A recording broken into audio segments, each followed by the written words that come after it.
Strike the power dynamic.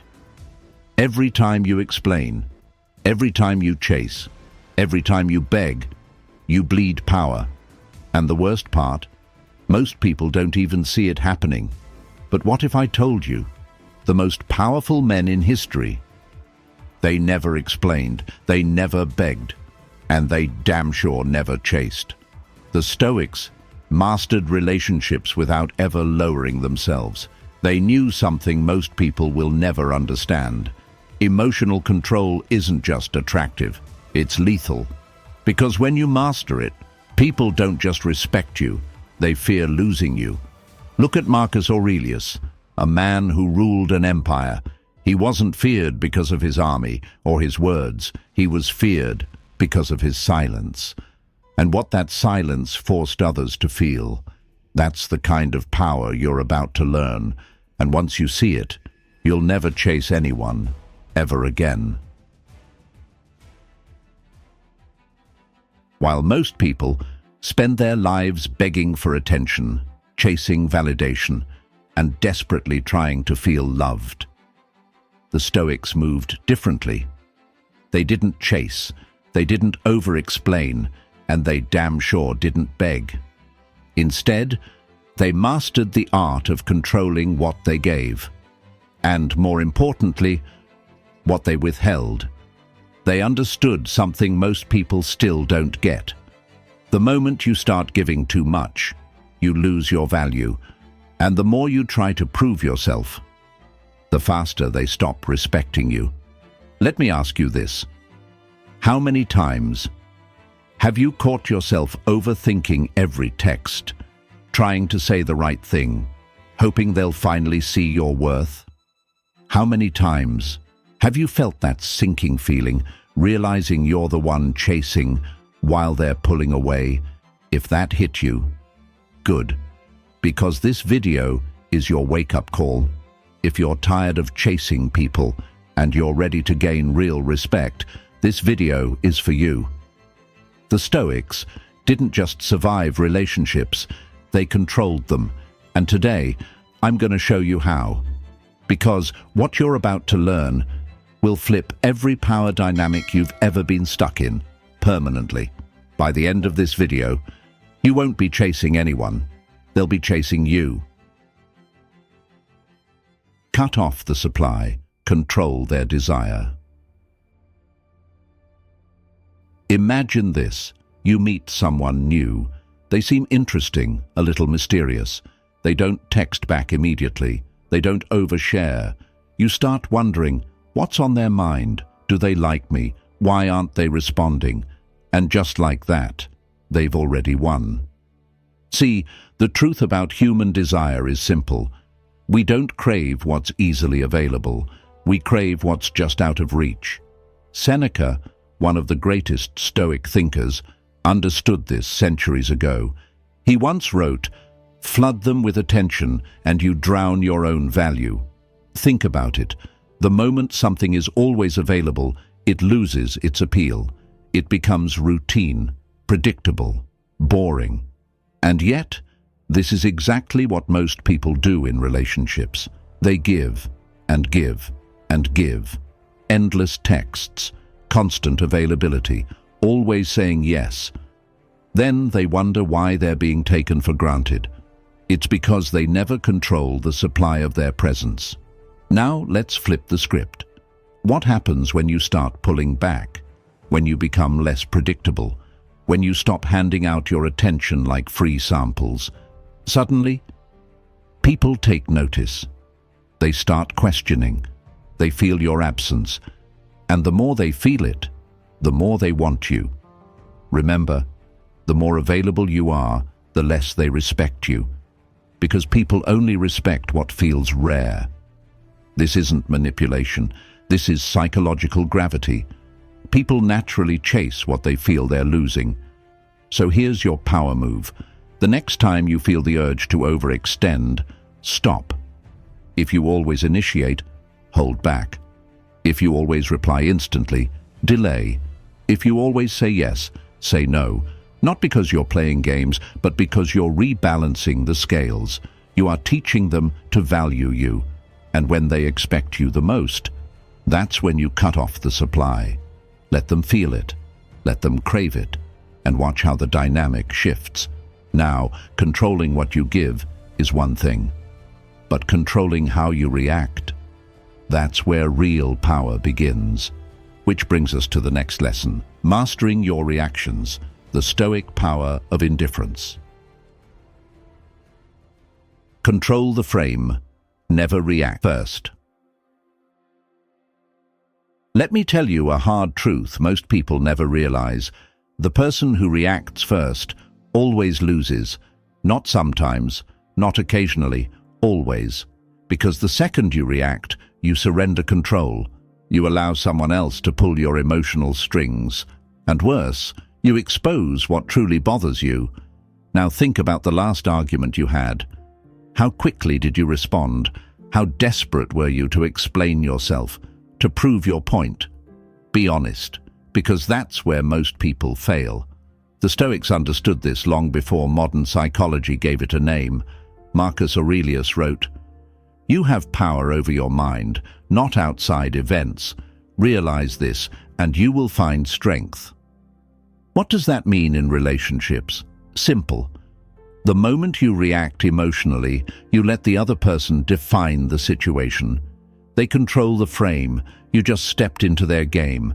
And let me tell you, there is no winning once you're playing by someone else's rules. But the man who controls the frame, he controls everything. Because when you refuse to react, you force the other person to deal with their own emotions, their own words, their own actions. That's where real power lives. There's a story from Marcus Aurelius's reign. A trusted general betrayed him, stabbed him right in the back, politically. Everyone expected Marcus to rage, to retaliate, to punish. But what did he do? Nothing. No reaction, no angry words, no public display of power. And that silence, that calm indifference, it broke the general faster than any punishment ever could, because the general wasn't ready to face himself. And that, right there, is your blueprint.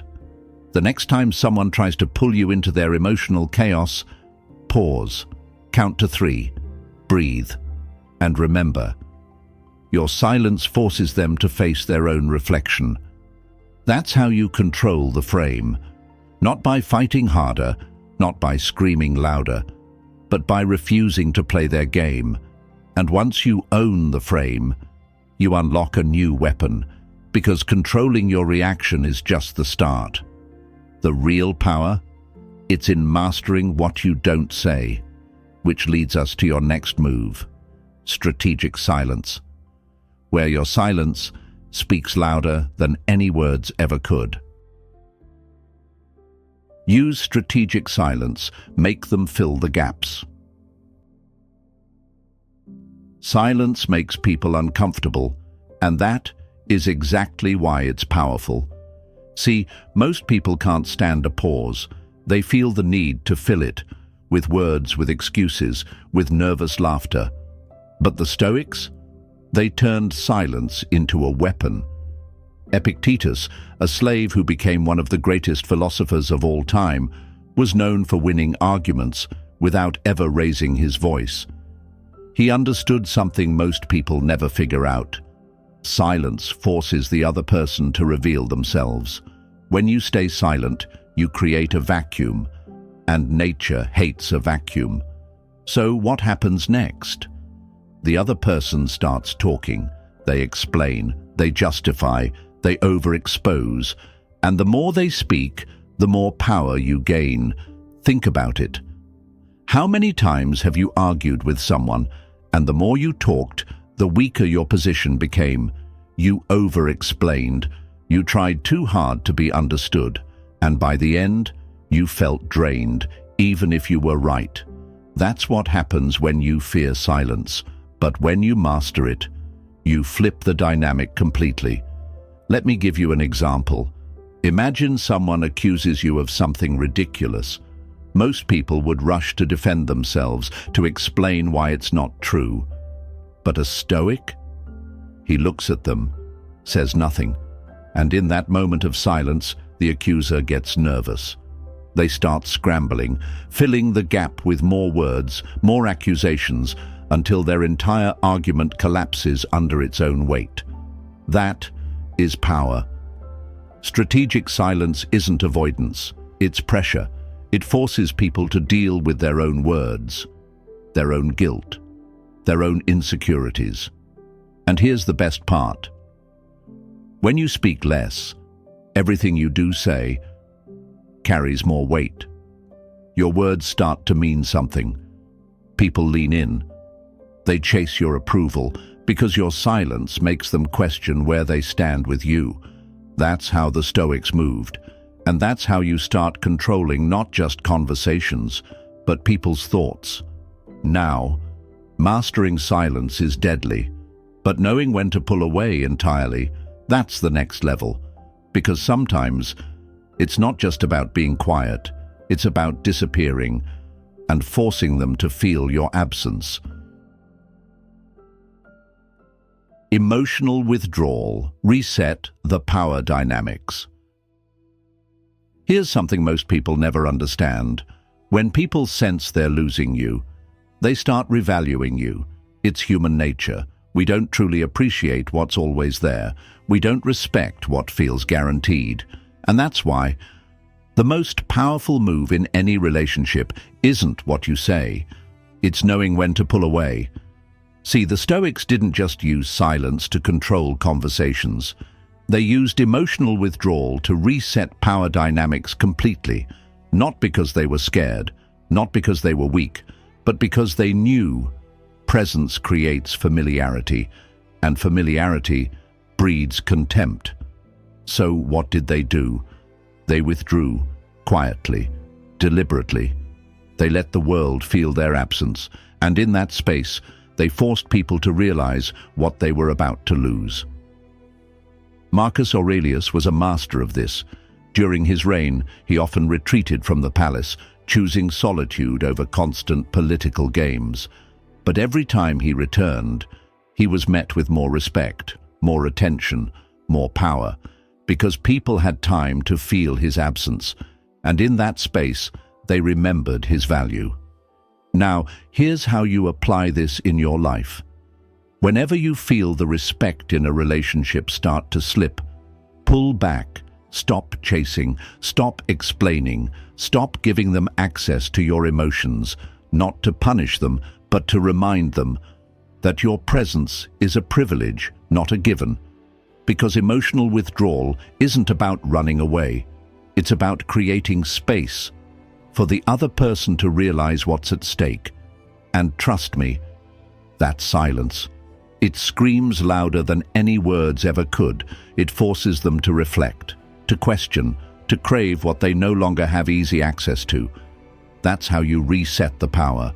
You don't argue, you don't beg, you simply remove yourself. And once you do, you set the stage for the next move. Because creating distance builds desire, but creating scarcity, that's where the real game begins. Let me show you how to turn yourself into something they can't replace. Make yourself a scarcity. Create emotional starvation. Here's a brutal truth about human nature. We value what we rarely experience. And the moment something becomes abundant, it loses its worth. This isn't just economics, it's psychology, it's biology. Scarcity triggers desire. It creates emotional starvation. And emotional starvation, that's where your power lives. Now think about the most powerful emperors, the most respected leaders in history. They were rarely seen. They didn't flood the people with constant presence. And yet, every time they appeared, it was unforgettable. Why? Because they understood one thing. When your presence is rare, your value multiplies. Marcus Aurelius mastered this. Despite ruling over millions, he chose to remain distant. He knew that constant access weakens authority, and every time he did show up, people paid attention because they felt the weight of his presence. Now contrast that with how most people handle relationships today. They're too available, too easy to reach. They respond instantly. They give endlessly, until their value fades. They become just another option, and that's how they lose. But you're going to do the opposite. You're going to start limiting emotional access, not because you're playing games, but because you understand your energy is valuable. So here's the move. Stop being predictable. Don't let people think they can have you anytime, anywhere. Make your time, your attention, your emotional availability rare. When you show up, make it intense, make it meaningful, make it unforgettable. Every interaction should feel like a privilege, not a routine. Because once people start feeling emotionally starved, they chase, they crave, they revalue everything you bring to the table. And here's the secret: you don't have to say a word. Your absence, your scarcity, does all the work for you. That's how you create power. That's how you shift from being nice to have to being irreplaceable. And once you've mastered scarcity, there's only one final move left: the ultimate Stoic power play. Presence over words. Dominate with energy, not explanations. Presence over words. Dominate with energy, not explanations. Here's the harsh reality. The more you explain yourself, the weaker you sound. Because in this world, it's not the loudest man who commands the room. It's the man who says the least, but makes everyone feel his presence. The Stoics understood this perfectly, and no one embodied that power better than Marcus Aurelius. He ruled millions, held absolute control over life and death, faced betrayals, wars, and political games, but never once. Do you find a record of him begging for loyalty? Never once did he lower himself to explain his worth. Why? Because real power doesn't need permission. It doesn't seek validation. It's felt, not heard. And that's the secret most people miss. They chase validation with words, trying to explain, justify, prove their value. But the more you talk, the less weight your words carry. Now think about the last time you were around someone powerful. Did they need to tell you who they were? Did they explain why you should respect them? Number.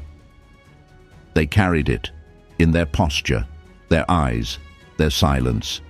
And that's exactly what you need to build: an aura, a presence so grounded, so controlled, that people feel it, even when you say nothing. Here's how you do it. Stop rushing to fill every silence. Stop explaining every decision. Stop justifying your worth. Instead, let your actions speak. Let your discipline show. Let your energy dominate the space. And when you do speak, speak slowly, speak intentionally, and watch how every word hits harder, because you've earned the silence around it. That is Stoic power, not needing the world to understand you, because deep down, you already know your worth. And when you move like that, people don't just respect you, they fear losing you.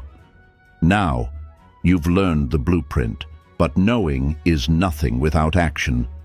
Let me show you exactly how to put this into play and become the most respected person in any room you walk into. Let's break this down, because what you just learned, it's not theory, it's a blueprint for power. Cut off the supply, control their desire. You don't give endlessly, you make them earn your attention. Control the frame, never react first. Stay calm, stay still, force them to play your game. Use silence, make them chase, say less, let the silence expose their weaknesses. Withdraw, reset the power. When respect drops, you don't argue, you disappear. Create scarcity, starve them emotionally. Be rare, be unforgettable. Make every interaction feel like a privilege. And finally, dominate with presence, not words. You don't explain, You don't justify. You make them feel your power without ever raising your voice. Because here's the truth. Most people stay weak because they're terrified to pull back, scared of being forgotten, scared of losing people, scared of standing alone. But the Stoics, they knew the secret. The less you give, the more power you hold. And that is the game. Now the question is, are you ready to stop chasing and start controlling? Because this is where the weak fall and the powerful rise. Hit subscribe right now, because the moment you stop chasing is the moment you start gaining real respect. The choice is yours.